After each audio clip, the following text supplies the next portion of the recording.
तो ये है जादूगर कलवा का महल।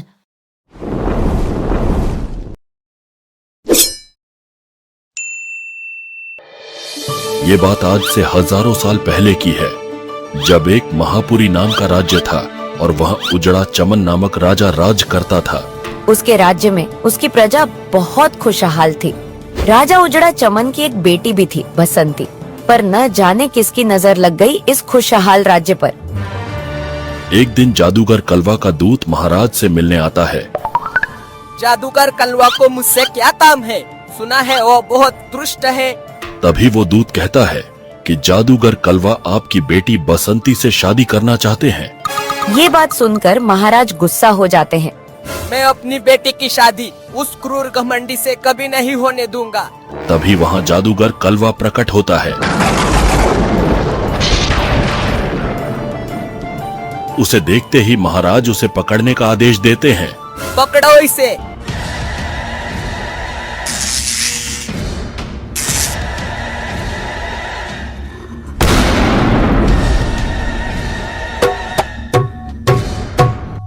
मूर्खता मत करो उजड़े चमन, मैं तुम्हारी पूरी सेना पर भारी पड़ जाऊंगा। मेरी बात मान लो और बसंती की शादी मुझसे कर दो। राजा डर जाता है और सोचने को वक्त मांगता है। जादूगर कलवा उसे सोचने को 3 दिन का वक्त देता है और अपने गुलामों को राज्य में ही छोड़ जाता है ताकि बसंती वहाँ से भाग ना जाए।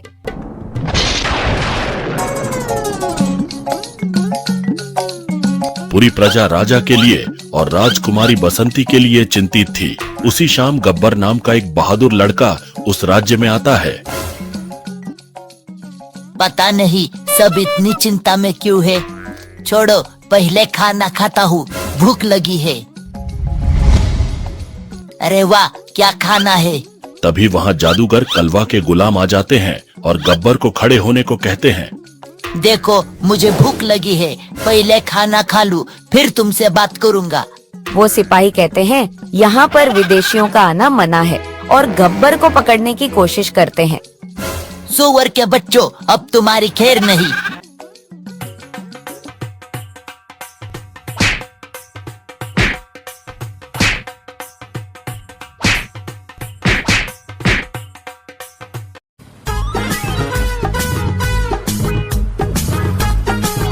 भाग गए डरपोक, पानी देना जरा। गब्बर जैसे ही पानी पीता है तो वो बेहोश हो जाता है। उसे पता नहीं था कि उसे पानी पिलाने वाला भी उन लोगों के साथ मिला हुआ था।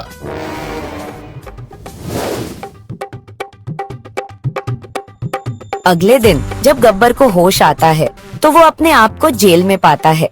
पहरेदार गब्बर को जादूगर कलवा के बारे में सब कुछ बताता है। फिर गब्बर उस पहरेदार को कहता है कि वो उस जादूगर कलवा को हराएगा।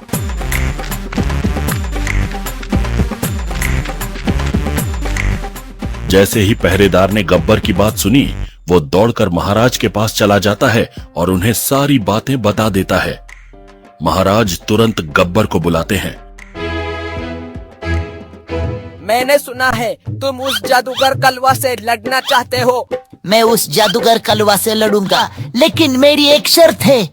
गब्बर कहता है उसने अगर जादूगर कलवा को हरा दिया तो राजकुमारी बसंती की शादी उससे करनी होगी। ठीक है, मुझे मंजूर है, लेकिन तुम उसे कैसे हराओगे? गब्बर कहता है वो पहले जाकर जादूगर कलवा के गुलामों को मारेगा और वहाँ से चला जाता है।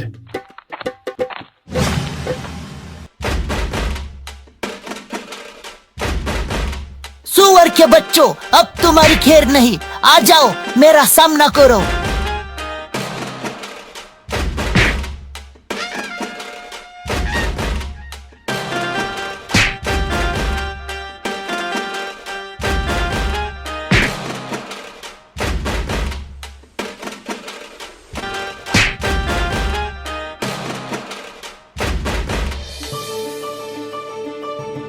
गब्बर जादूगर कलवा के सारे गुलामों को मार देता है।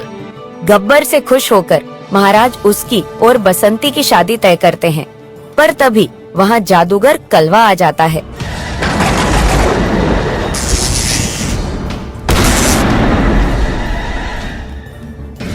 जादूगर कलवा गब्बर और बाकियों पर हमला करता है। उसके बाद वो राजकुमारी बसंती को अगवा करके वहां से ले जाता है। अरे एक क्या अनर्थ हो गया।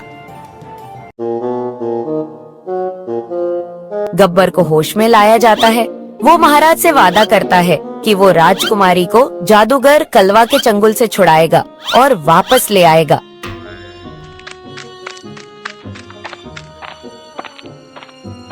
अगले ही दिन गब्बर बसंती की खोज में निकल पड़ा। कलवा, मैं तुझे छोड़ूंगा नहीं। गब्बर आगे बढ़ रहा था, तभी उसके सामने एक राक्षस प्रकट हो जाता है। अब तेरी खैर नहीं।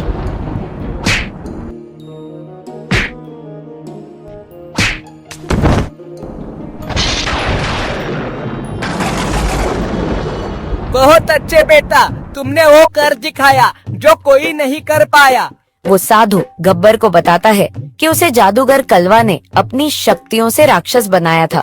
तो गब्बर भी उस साधु को उसकी मुहिम के बारे में बताता है।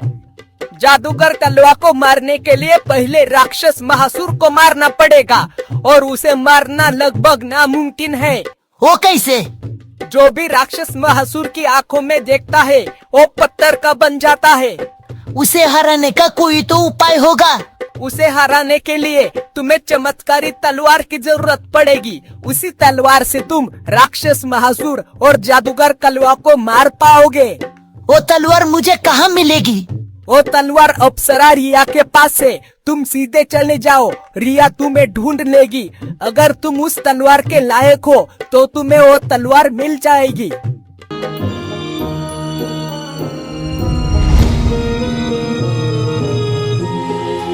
गब्बर रिया की खोज में चला जाता है।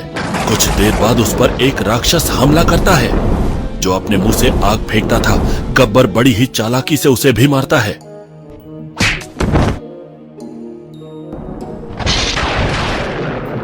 तभी वहाँ अप्सरा रिया प्रकट होती है और गब्बर को उसे आजाद करने के लिए शुक्रिया कहती है। गब्बर उसे सारी बातें बताता है और रिया उसे जादुई तलवार देती है। वो उसे कहती है कि चाहे कुछ भी हो जाए, राक्षस महासुर की आंखों में मत देखना। ठीक है।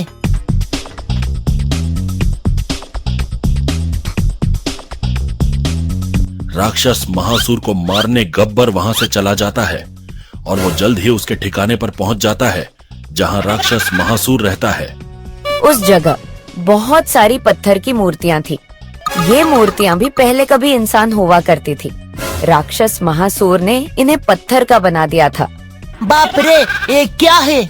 गब्बर के दिमाग में एक आइडिया आता है। वो सोचता है वो पेड़ पर छुप जाएगा और जैसे ही राक्षस महासुर आएगा, वो ऊपर से कूदकर तलवार से उसे मार देगा। लगता है महासुर आ गया है।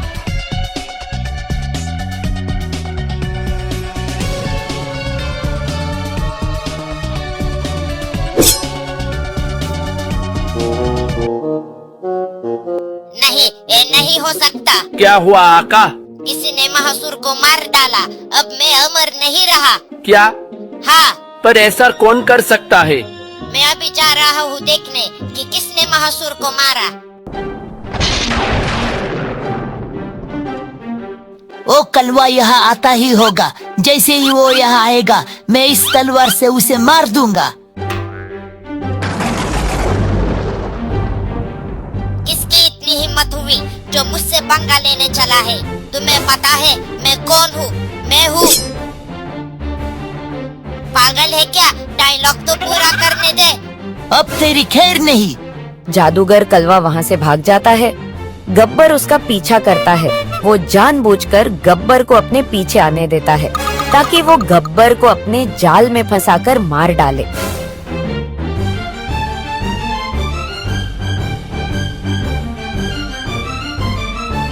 तो ये है जादूगर कलवा का महल।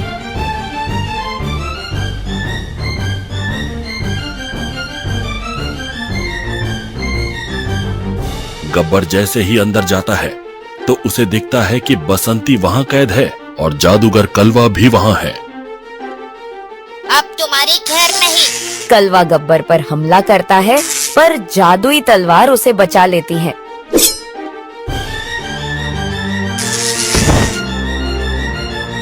अरे ये क्या हो रहा है? ये मरता क्यों नहीं? अब तेरी खैर नहीं कलवा।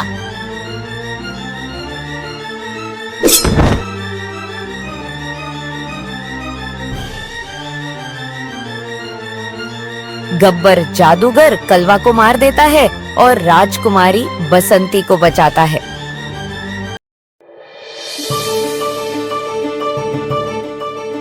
एक कहानी है समुद्री लुटेरों की, उनके एडवेंचर की, गब्बर और कलवा के कप्तान बनने के सफर की।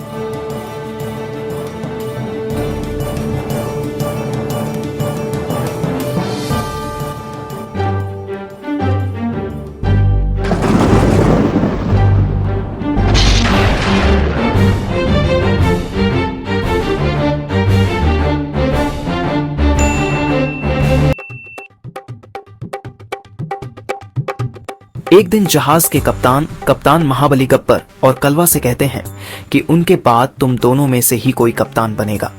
इस बात से गब्बर और कलवा बहुत खुश हो जाते हैं।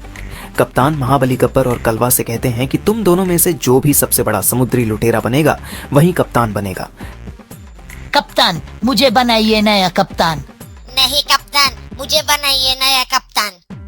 कप्तान महाबली गब्बर और कलवा को कहते हैं कि आगे जो गांव आने वाला है वहां एक टापू बसा है। उस गांव में डेरा डालकर वहां की सबसे बड़ी और सबसे कीमती चीज चुरा कर लानी है। देखते हैं कौन है सबसे बड़ा समुद्री लुटेरा। जी हाँ कप्तान। गब्बर और कलवा एक दूसरे को नीचा दिखाना चालू करते हैं। वो दोनों कप्तान बनना चाहते थे और इसके लिए वो दोनों कुछ भी कर सकते थे। कुछ देर बाद सब टापू पर पहुंचे। गब्बर और कलवा गांव में जाकर डेरा डालने को तैयार थे। तो तुम दोनों तैयार हो ना? कप्तान, मुझ पर भरोसा कीजिए, मैं दुनिया का सबसे बड़ा लुटेरा बनूंगा। कप्तान, मैं इससे भी बड़ा लुटेरा बनूंगा। और मैं इससे भी बड़ा। नहीं, मैं इससे भी बड़ा। चुप हो जाओ और जाओ यहाँ से। अपना काम करो। सबसे बड़ी और सबसे कीमती चीज चुरा के लाओ। सांभा और बिल्लू दोनों का साथ देने उनके साथ जाते हैं। गब्बर और कलवा की पागलपंती रास्ते में भी कायम थी। वो दोनों एक दूसरे को चिढ़ाने का एक भी मौका नहीं छोड़ते थे। तभी सामने से अंधे गूंगे बहरे आते हैं। कालिया, दया और भोला, इन तीनों की एक आदत थी। एक कभी किसी को ये पता चलने नहीं देते थे कि ये अंधे गूंगे बहरे हैं। जल्दी बताओ, गांव तक जाने का रास्ता कहाँ से है, वरना तुम्हारी खैर नहीं। ऐसे ही सीधे चले जाना, गाँव आ जाएगा। बताओ हमें वो कितने हैं और उनके पास कौन से हथियार है। अंधा कालिया सबको जवाब देते हुए कहता है कि मैंने अपनी आंखों से देखा है कि उनके पास कोई हथियार नहीं है और वो बहुत डरपोक है। गब्बर और कलवा इस बात से खुश हो जाते हैं, पर क्या सच में वो सच बोल रहे हैं? ये बिना जाने ही वो गांव में चले जाते हैं।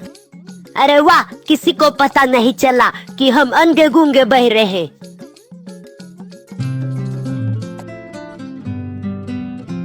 गांव में कलवा गब्बर को शांत रहने को कहता है, पर पागल गब्बर तो पागल था।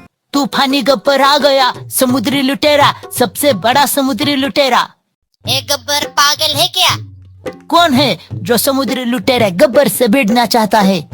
तभी उस गांव में से एक लड़का वहां आता है और गब्बर को लगता है कि वो उससे लड़ना चाहता है। अरे, ये कैसी भाषा में बोल रहा है? वो लड़का क्या बातें कर रहा है वो किसी को समझ नहीं आ रहा था। उसकी बातों से गब्बर को गुस्सा आ जाता है और वो उस लड़के के पास जाकर उसे लात मारता है। तभी वहाँ बाकी गांव वाले आते हैं और सबको कैद करते हैं। अरे, मुझे तो समुद्री लुटेरा बनना था, पर मैं तो कैदी बन गया। गब्बर और कलवा एक दूसरे से झगड़ रहे थे। कप्तान ने उन्हें सुबह होने से पहले वापस आने को कहा था। तभी वहां अंधे गूंगे बहरे आ जाते हैं। अरे, तुम लोग अंदर क्यों रुके हो? पिंजरे को तो ताला ही नहीं लगाया। सब वहां से भागने की तैयारी करते हैं और कप्तान ने जो कीमती चीज चुराने को कही थी उसके तौर पर जो चीज हाथ लगे उस चीज को उठा लेते हैं और वहां से भाग जाते हैं। सब वापस जहाज पर लौटते हैं और अब वक्त था चुराई हुई कीमती चीज कप्तान को दिखाने का। बताओ अब कौन सी कीमती चीज लाए हो तुम? सांभा, दिखा इनको। बिल्लू, दिखा इनको। ए देखिए, पानी पीने का ग्लास। और ये देखिए चाय पीने का कप। कप्तान गब्बर और कलवा पे गुस्सा हो जाते हैं। तभी गब्बर और कलवा कहते हैं कि अरे कप्तान, आपको पता नहीं, इस गिलास से अप्सराएं पानी पीती थी। क्या? और कप्तान, वही अप्सरा इस कप से चाय पीती थी। अरे वाह, तुम दोनों तो कमाल हो। कप्तान, जहाज। क्या?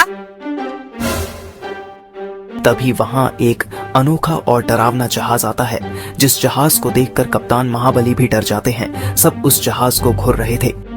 तभी सांबा कप्तान को हमले की तैयारी करने के लिए पूछता है। नहीं, कोई इनकी तरफ मत देखना, सब लोग नीचे लेट जाओ। कप्तान महाबली सबको बताते हैं कि ये कोई आम जहाज नहीं है, ये भूतिया जहाज है। वो सबको बताते हैं कि वो किसी जरूरी काम से कहीं जा रहे होंगे, इसलिए उस भूतिया जहाज ने हम पर हमला नहीं किया। वो जहाज बहुत डरावना था। उस जहाज के जहाजी आम लोग नहीं बल्कि भूतिया लोग थे। कोई ज़ॉम्बी था तो कोई हड्डियों का राक्षस था तो कोई आधा समुद्री जीव था। औरतों और उनके कप्तान के पास अनोखी जादुई शक्तियां थी। ये जहाज किसी डरावने सपने से कम नहीं था।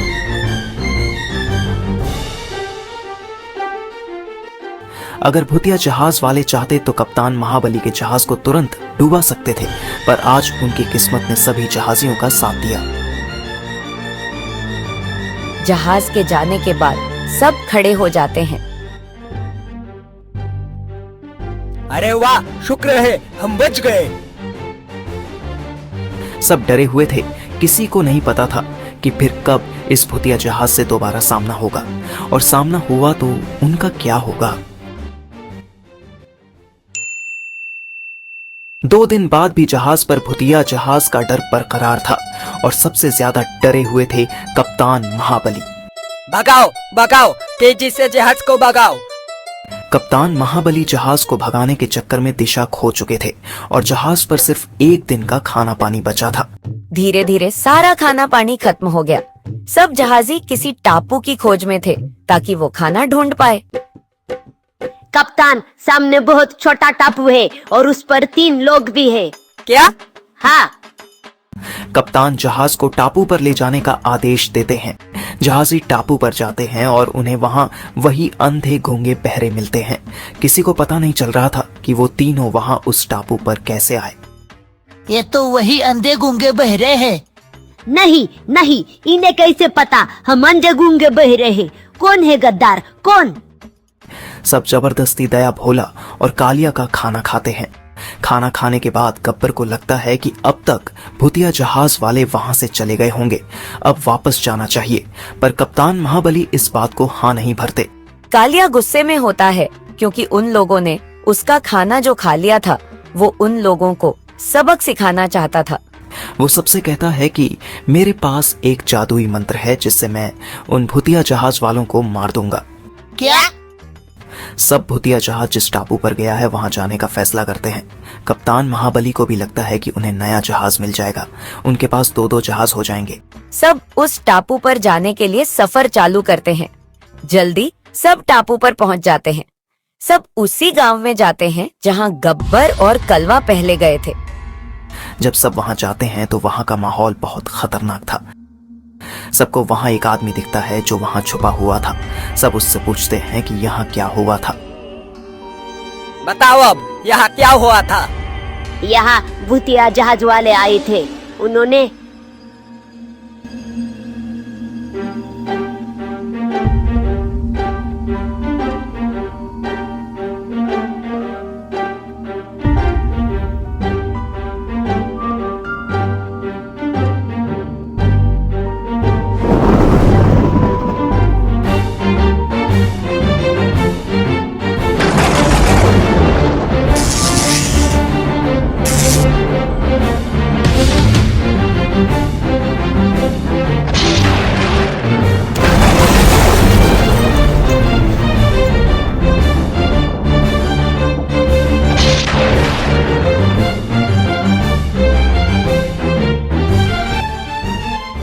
फिर क्या हुआ, जल्दी बताओ।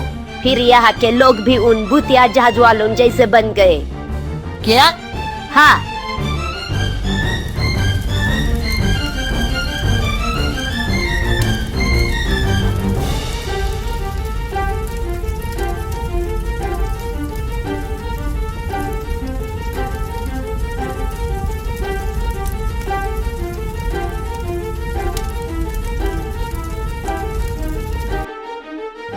तभी उन्हें वहां एक आदमी दिखता है जो लकड़ियों के नीचे फंसा था।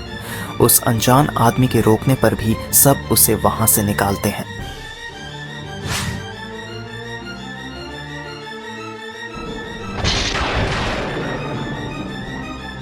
अरे ये क्या है? ये भूतिया जहाज का भूत है जो पीछे रह गया है। क्या? हाँ, अरे वो तीनों अंधे गूंगे बहरे कहाँ गए? जैसे ही मौका मिला तो अंधे गूंगे बहरे सबको वहां फंसाकर वहां से भाग जाते हैं।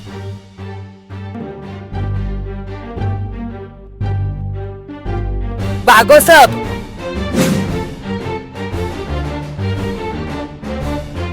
अरे सब कहाँ गए?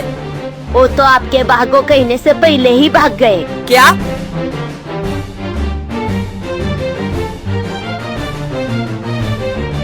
भागो जल्दी।